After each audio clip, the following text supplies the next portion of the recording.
Hola amigos, ¿qué tal? Muy buenas tardes. ¿Cómo les va? Ya estoy aquí de regreso. Vos sabés que voy a correr un poquitito más para acá. Eh, no sé por qué me vino al recuerdo, a la mente, en época de campaña, en un programa de televisión, en un programa de entrevistas, estaba Guillermo Moreno.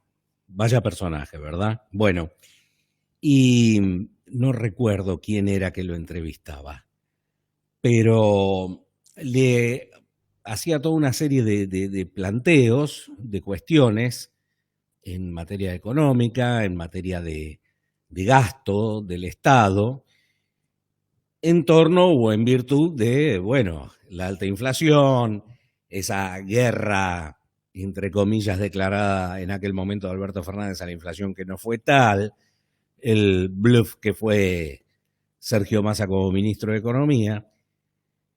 Y bueno, palabras más, palabras menos, el comentario, ¿sí? Era, bueno, ¿qué pasa si eliminamos tal o cual subsidio? Estaba el tema de las tarifas, el tema del transporte y demás.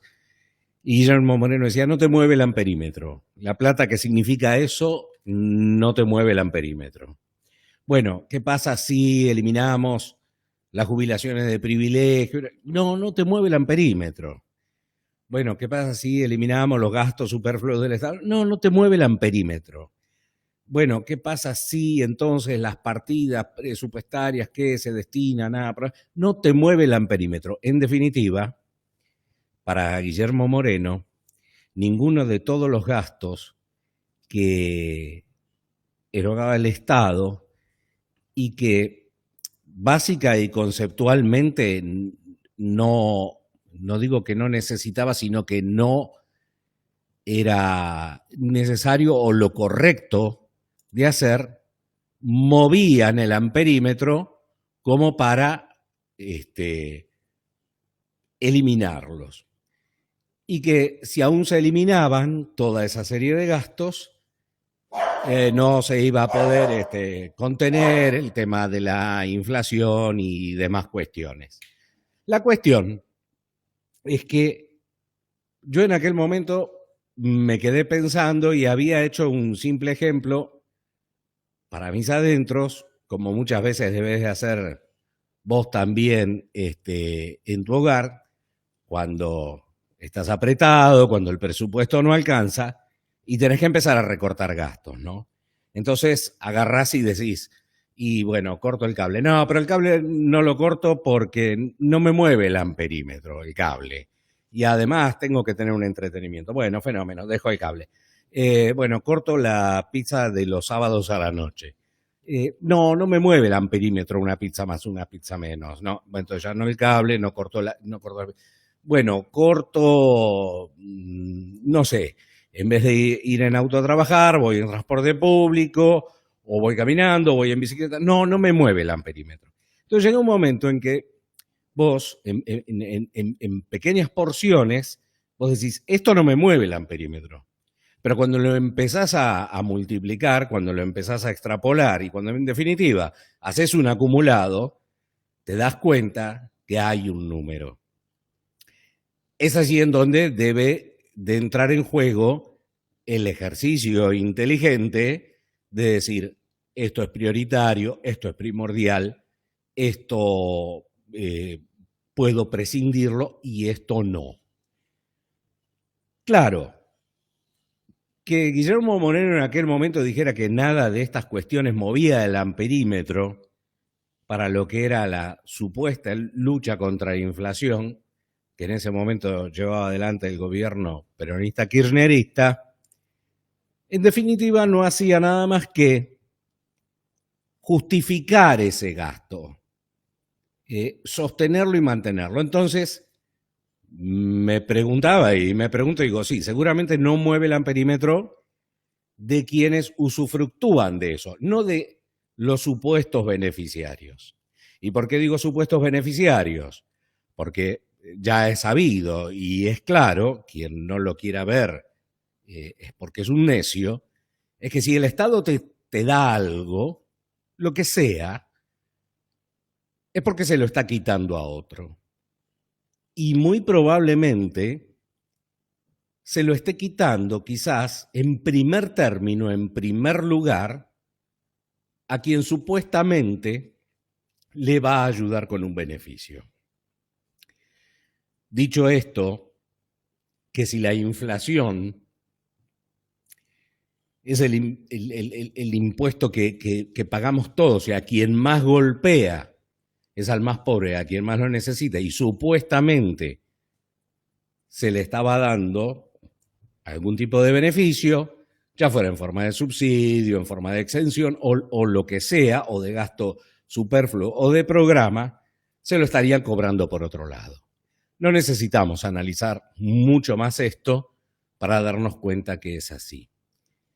Y a casi un año ya de cumplirse el cambio de gobierno, tampoco es necesario, me parece, discutir mucho que el déficit fiscal y la emisión, en definitiva, eran los principales causantes de la inflación.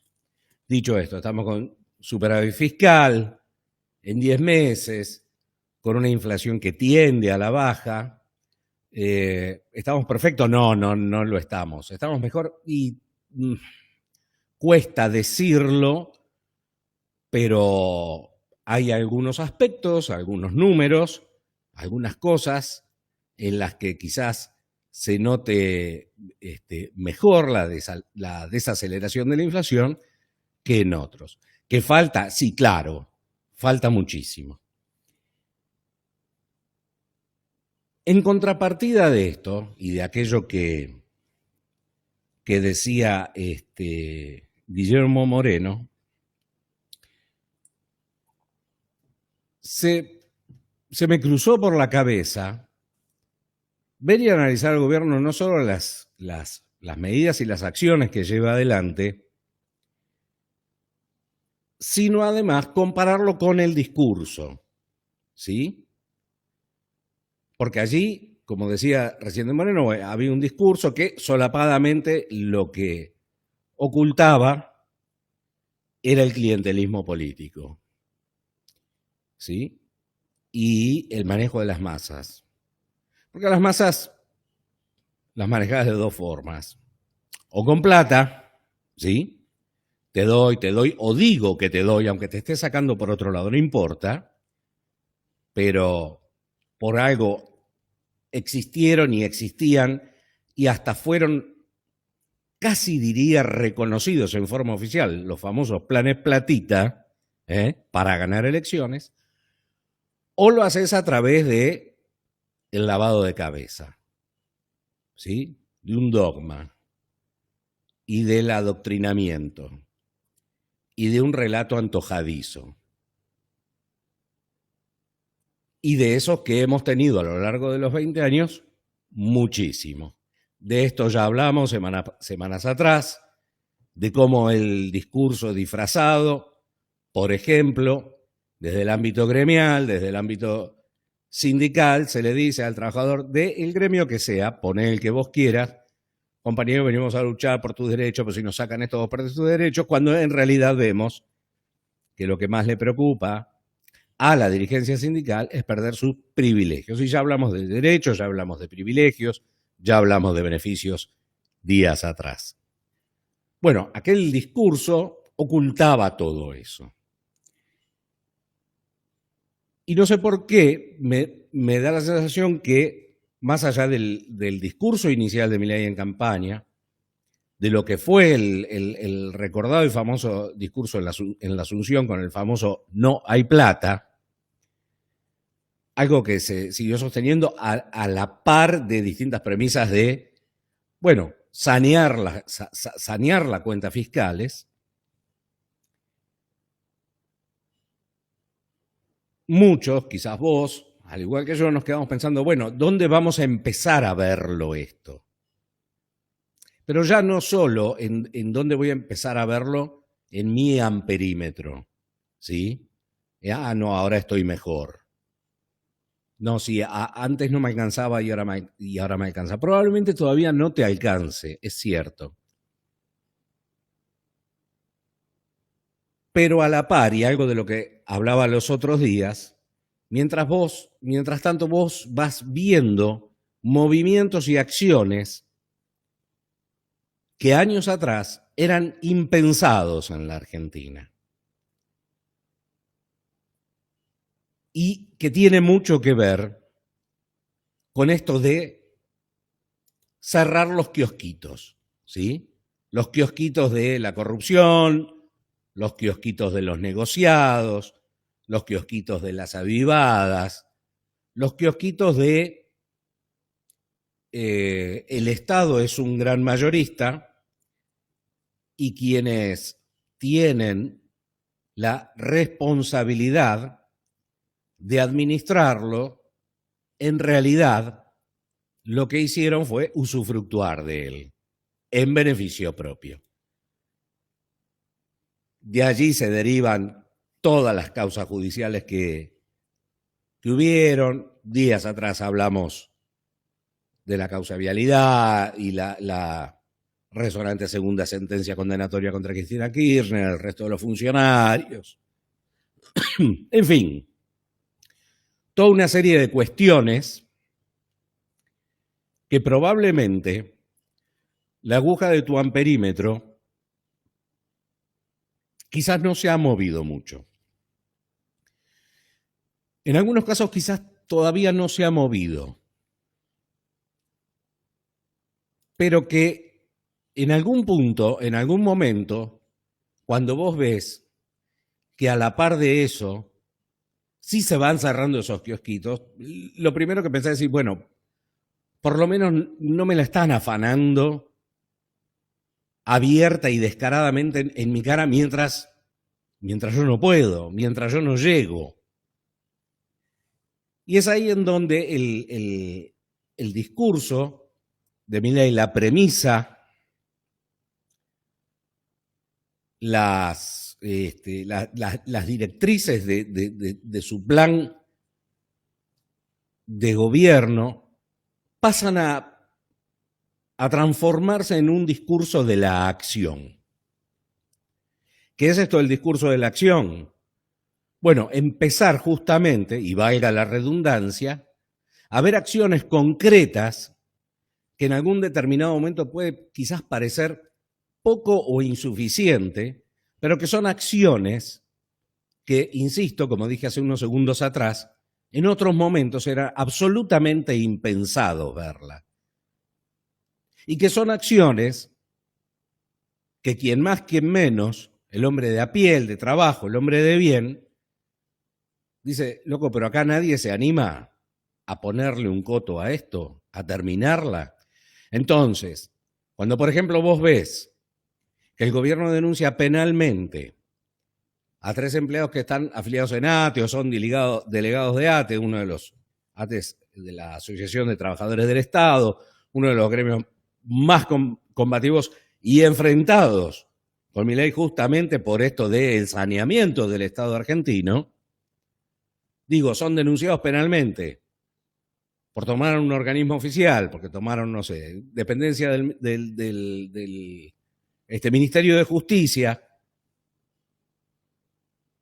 que después podemos discutir si ellos dicen no, porque están avanzando, no, porque hay despidos masivos, no, porque ahora propuso el gobierno del Ministerio de Justicia un plan de retiro voluntario y es un despido encubierto. No hay ningún despido encubierto.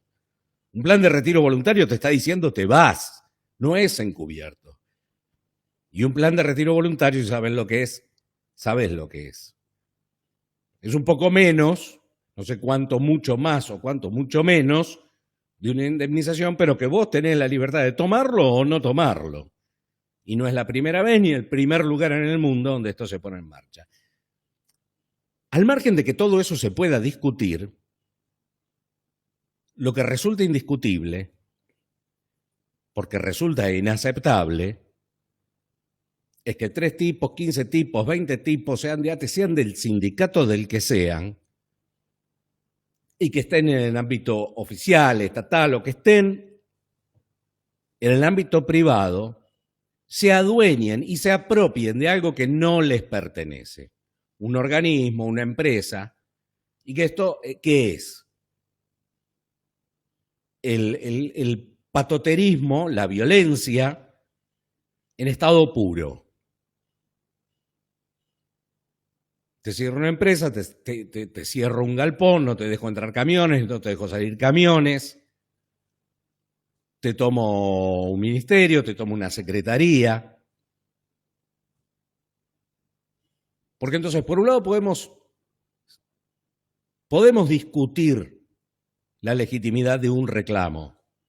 Podemos discutir también, claro está, la legitimidad de una medida.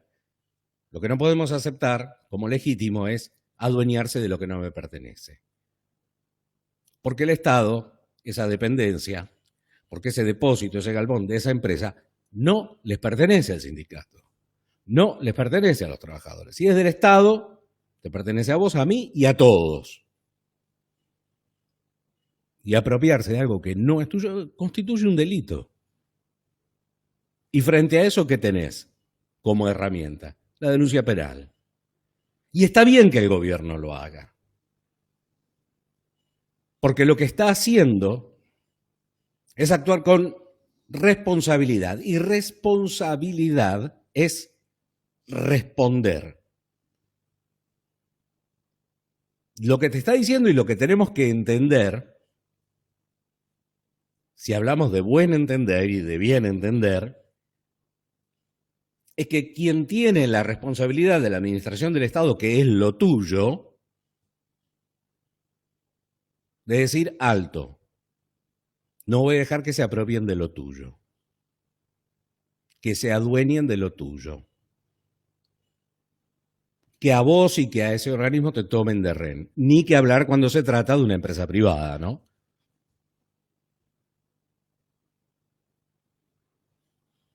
Y eso es lo que tenemos que entender y tenemos que incorporar como un concepto desde el sentido común, de decir, el ministerio no es ni de ATE ni de ningún sindicato, sea como se llame. No es ni siquiera de los que trabajan ahí, es del Estado. Y el Estado es de todos.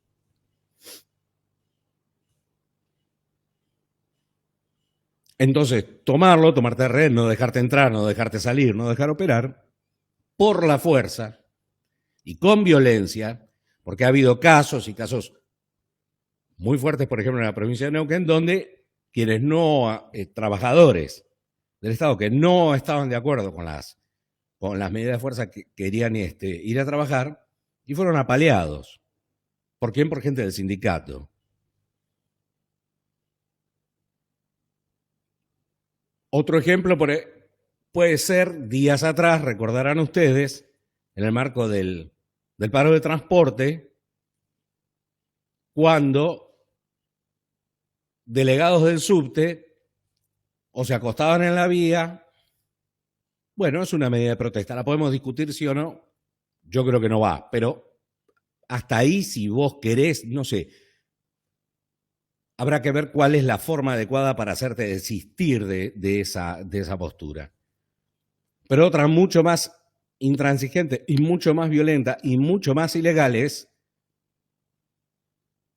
que un delegado se encierre en el subte, como se pudo ver, y diga, de acá no me sacan. O sea, el subte es mío. Es mío, es de los metrodelegados, es del sindicato. Y que las autoridades de la empresa, los subterráneos, digan, mire, tiene que bajarse. Usted no quiere manejar, usted quiere hacer hueco, bueno, hágala, lo manejará otro. Que sí quiere, o lo hará personal, no sé, directivo de la empresa. Ahí sí, te tiran el estatuto en la cara y te dicen, no, porque si acá hay un problema, no, porque si acá hay un accidente, no, porque por el estatuto, no somos nosotros los que lo tenemos que manejar. Sí, son ustedes. Pero en ningún lado dice que vos te podés adueñar de ese tren, de ese vagón, de esa máquina. No podés.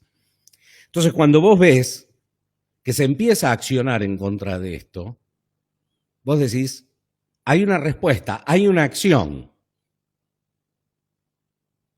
y que se condice con aquel discurso, con aquella propuesta que en definitiva en la forma de una campaña electoral, se te había acercado. Después podemos discutir, también, sí, podemos discutir las formas, si se quiere, de Milei. Y podemos discutirla como podríamos discutir de Milei para atrás las formas que todos y cada uno tuvieron. Presidentes, presidentas, no me gusta decirlo así, pero se sobreentiende, ¿no?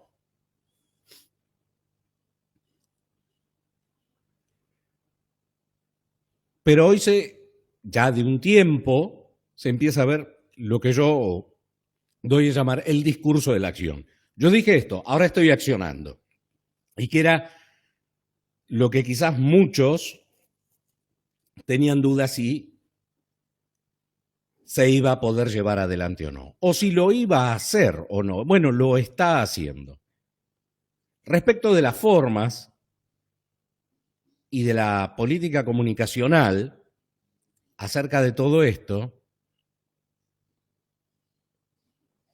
no es para justificar ni es para explicar.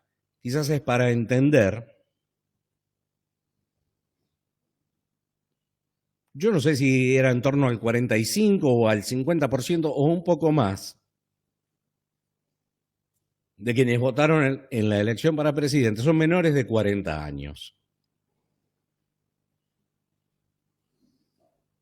Y creo que mucho de lo que en su momento se dio en forma de discurso y en el lenguaje y en la forma corresponde, o mejor dicho, iba en sintonía con esa amplia mayoría de votantes que vieron muchos no solo la necesidad de cambio, sino que además esa necesidad de cambio, o que ese cambio estuviese sustentado no solo en el discurso, es decir, en un relato, en palabras lindas,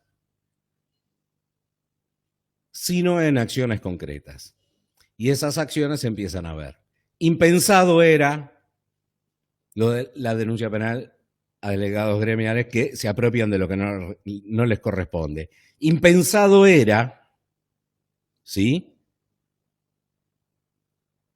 que le quiten la jubilación de privilegio a una expresidente cuando se trata de no de un beneficio previsional, sino de un reconocimiento al mérito, al honor, al trabajo, un reconocimiento a la carga pública que en su momento había ostentado, cuando resulta lógico entenderlo.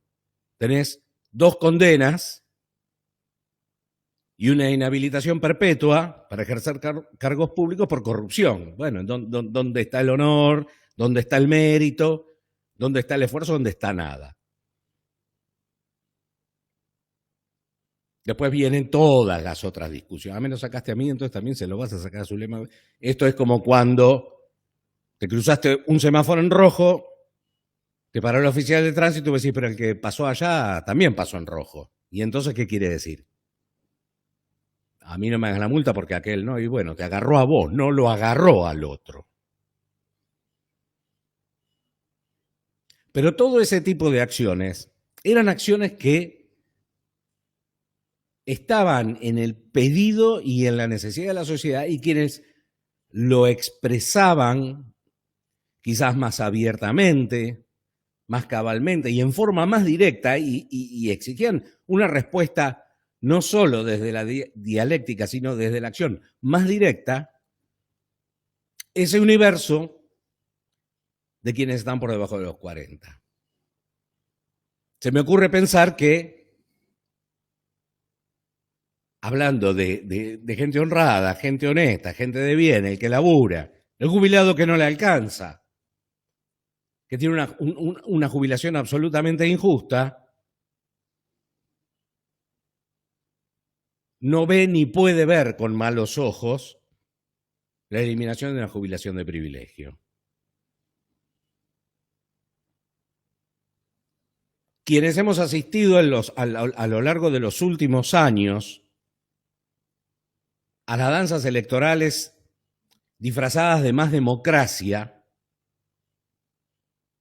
y a votar 5 o 6 veces en un año y con calendarios desdoblados entre la Ciudad de Buenos Aires, la provincia de Buenos Aires, el interior, las PASO, la primera vuelta, el balotaje y demás, hemos visto un despilfarro de dinero para una pantomima de democracia, porque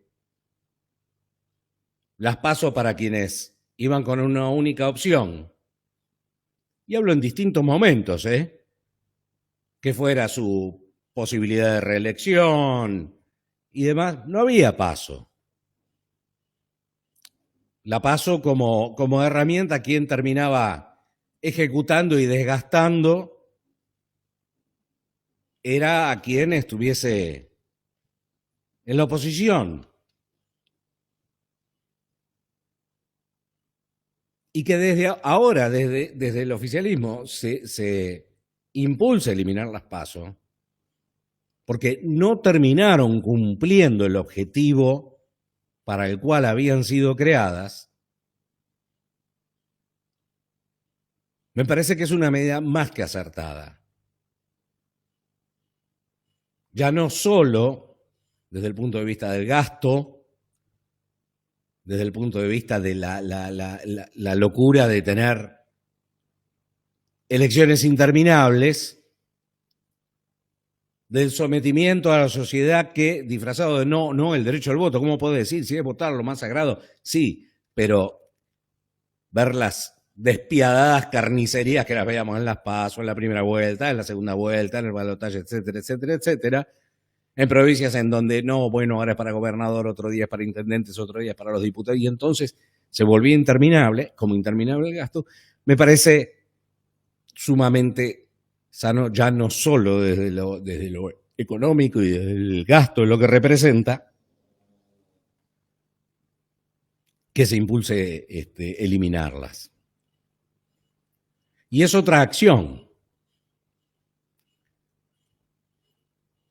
que tiene su correlato o tenía su génesis en un discurso, pero que ahora está en la acción. El saneamiento del Estado hoy está en acción. Llevará más tiempo, es más conflictivo, es menos conflictivo. La lucha contra la corrupción es una lucha contra la corrupción que tiene acciones concretas. Digo, lo de los kiosquitos, vos lo ves. Y vos te estás afeitando la media frente al espejo y decís, bueno, loco, a este se le cortó.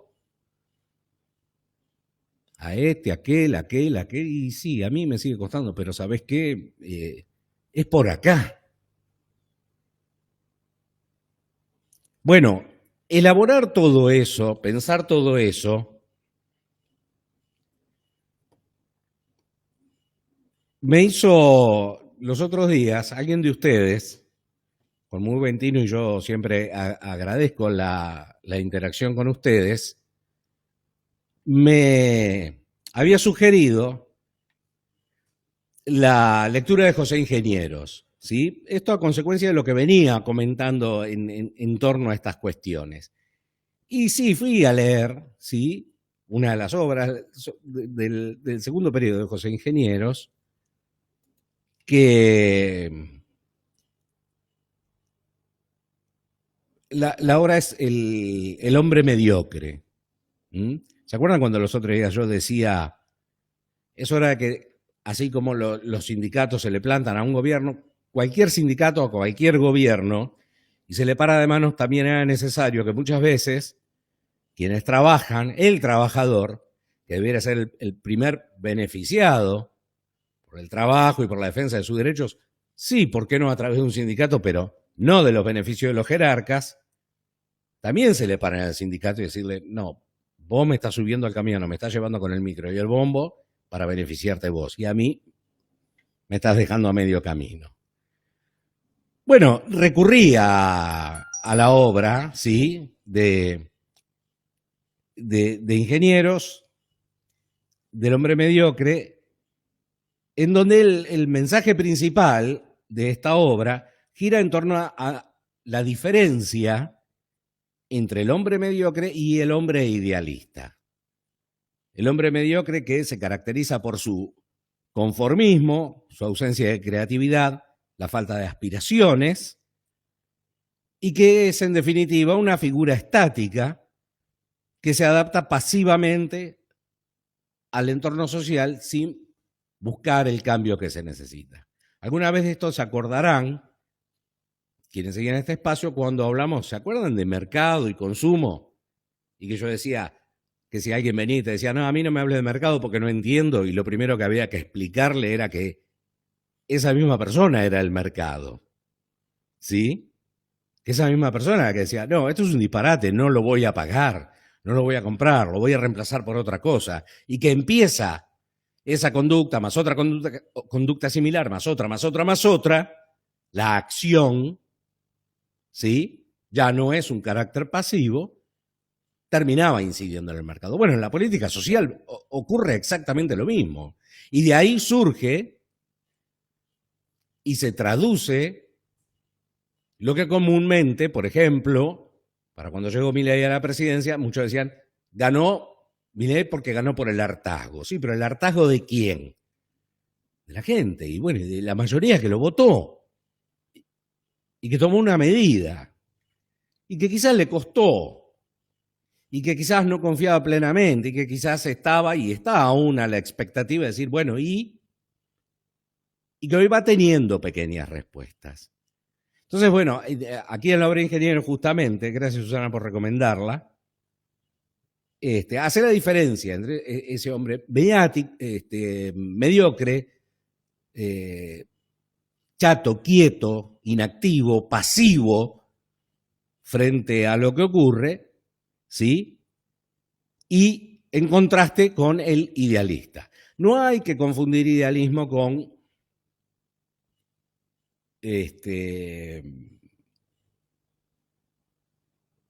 con una cosa imaginaria, fantasiosa, idílica.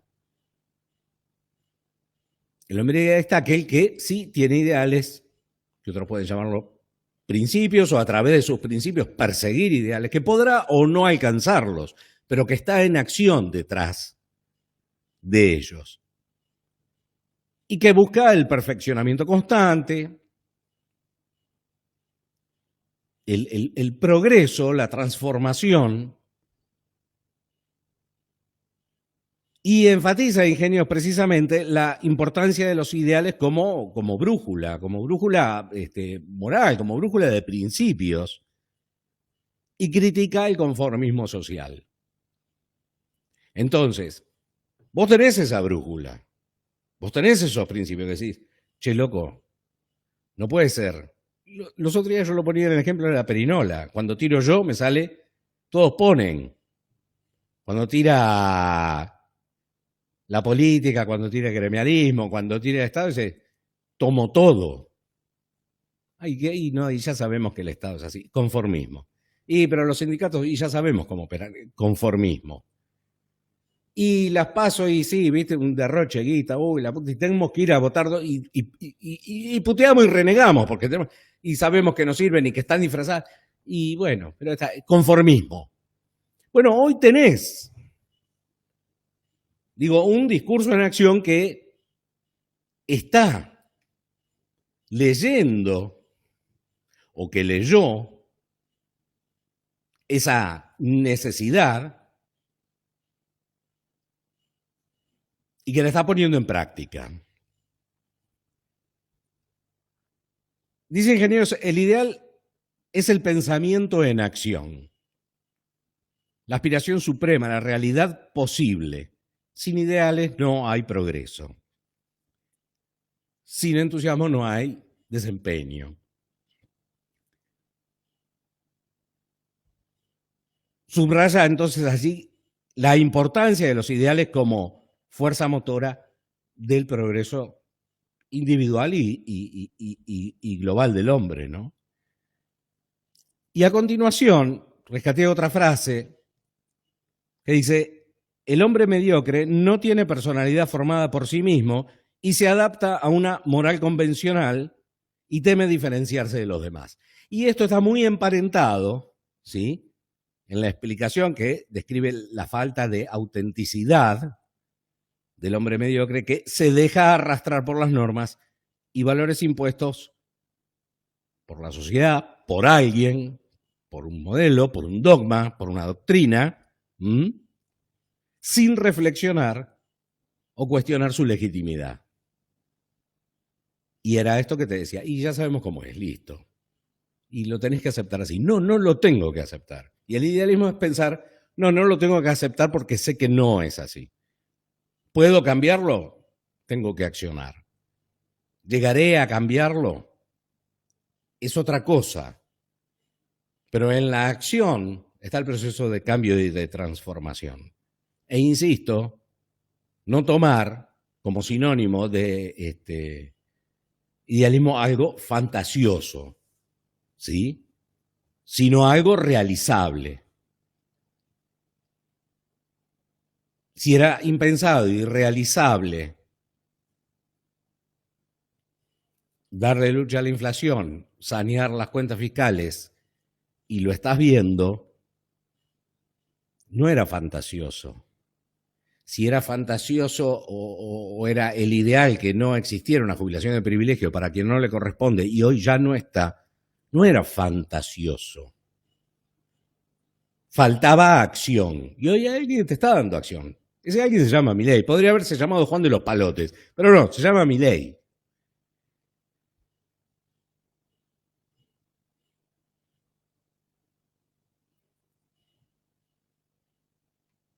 Todo eso es el motor de la transformación que, insisto, creo que es bueno que vayamos incorporando y combatir a esa mediocridad estática, a ese, no, mirá, yo no me meto, no, yo no entiendo. Lo que te comentaba del mercado y que había hablado, no, a mí del mercado no me hables, vos no entiendo lo que es. No, vos sos parte del mercado. No, yo la política. Mira, podés no involucrarte en política. Tenés el derecho de hacerlo y tenés la libertad de no hacerlo también. Pero sí es sano que la entiendas desde tu propio criterio, desde tu libre pensamiento, desde tu propio raciocinio, desde tu discernimiento, es decir, che, me estás vendiendo cualquiera, o no, estoy de acuerdo. Ya es más que suficiente que hagas ese ejercicio, que hagamos ese ejercicio de libre pensador, es decir, no me vengas a correr por izquierda, con que esto no mueve el amperímetro y la subsidia, no. Cuando vos te estás dando cuenta que a quien le movía los amperímetros era ellos. Pues si hoy yo te saco a vos una jubilación de privilegio de 35 palos, y por ahí al Estado no le mueva mucho el amperímetro. Pero a quien lo tiene sin merecerlo, sí le mueve el amperímetro. Y aquel que está cobrando una jubilación de merda, probablemente por un tiempo siga cobrando una jubilación de merda, pero por lo menos se va a sacar la amargura de decir, joder, no me están viendo la cara.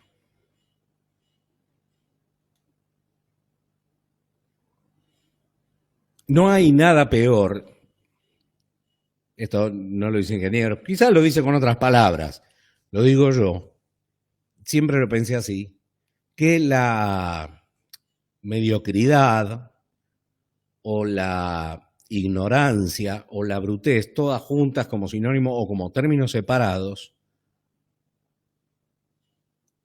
sea voluntaria. No, mira, yo quiero ser mediocre. No me importa ser mediocre. Elijo ser ignorante. Elijo ser bruto. Porque no es pecado ser bruto. No es pecado ser ignorante. Todos somos ignorantes en algo. Todos podemos ser brutos en algo. Todos podemos ser mediocres en algo. Lo importante es reconocerlo y tratar de transformarlo, de cambiarlo, de mejorarlo. Por eso digo que lo peor es, no, mirá, soy bruto por elección. Che, pero vos te das cuenta que te están cagando. Sí, y bueno, pero no hay nada peor que eso. O sí hay algo peor, que después encima te quejes. ¿Sí? Entonces, La ignorancia como elección, no. Un ejemplo simple de esto, a ver si a alguno le pasó alguna vez en el trabajo tener, no sé, un compañero de trabajo, no importa, cualquier trabajo, el que sea, y agarre y decirle, che, ¿sabes hacer esto? No, yo eso no lo sé hacer. Vení que te enseño. No, mira, no quiero saberlo. Porque si lo sé me van a pedir después que lo haga. Y yo no quiero que me hagan hacer más cosas. Porque no me pagan para eso, porque me pagan mal, entonces prefiero no saber. Bueno, eso es ser ignorante, mediocre, bruto, por elección propia. Porque nada te impide aprender a hacerlo. Que después vos digas, me corresponde a mí o no hacerlo, es mi responsabilidad o no hacerlo, es otro cantar. Que vayas y que le digas a quien dirige, a quien maneja, a quien organiza, a quien coordina el trabajo, sí, yo lo sé hacer, pero esto no es mi responsabilidad, exíjaselo a quien deba de hacerlo. Es otra historia. Pero vos saliste de la ignorancia, vos aprendiste a hacer algo. Personal e individualmente, el aprenderlo, el desarrollarlo, es un beneficio para vos, para esa persona. Lo vaya a poner allí en práctica o no. Pero no, quizás la respuesta más fácil es, no, mira, no me interesa. No quiero saber porque si no me lo van a enchufar a mí y yo no lo quiero hacer. Bueno, ahí estás eligiendo ser bruto por elección. Eso es lo peor. De manera tal que otro día, si ustedes quieren, e incluso si lo prefieren,